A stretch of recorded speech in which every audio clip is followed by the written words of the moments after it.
Okay, so this is a potential energy question. So we're looking at a 900 kilogram roller coaster car moving from A to B to C. This is what is the potential energy at B relative to A, and what's the potential energy at C relative to A for part A.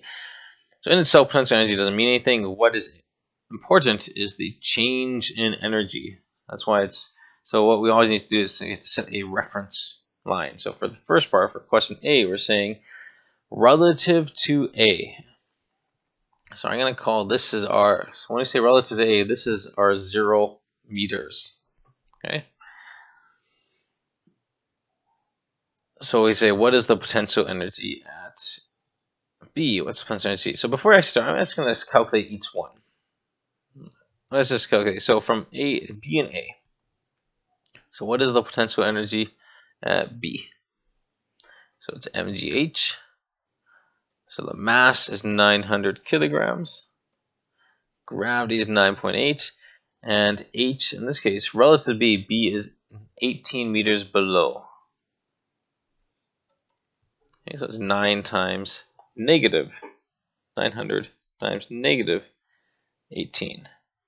So you get negative 1,100 times 9.8. Negative 160,000 joules. What about at C? And mgh, 900 kilograms times gravity. But in this case, what is the difference in height? It's not full 18, it's the difference of 18 minus 6.7. C is 11.3 meters below A.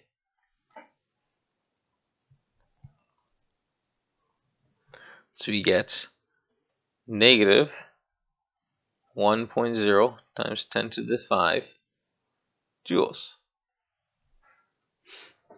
So on 100,000 joules gets one lower.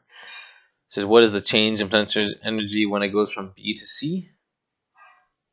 So the change is just if I take change of potential energy from B to C, is just the difference of those two. So we found that potential energy at B is 160,000, potential energy at C is 100,000. We find out that it is equal to the difference of those two numbers are going up, so it's positive.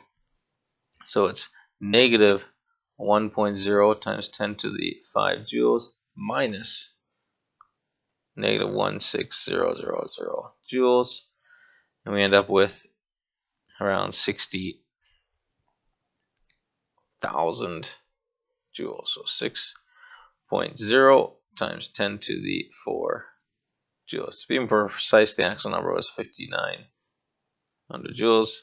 Same idea. Notice how if we just did with B as a reference point times C, if I just did that, if I just plugged in 900 kilograms multiplied by G multiplied by 6.7 meters, guess what it comes out to? 59,000 joules. And the reference point doesn't matter. What is really interesting to us is the change in potential energy.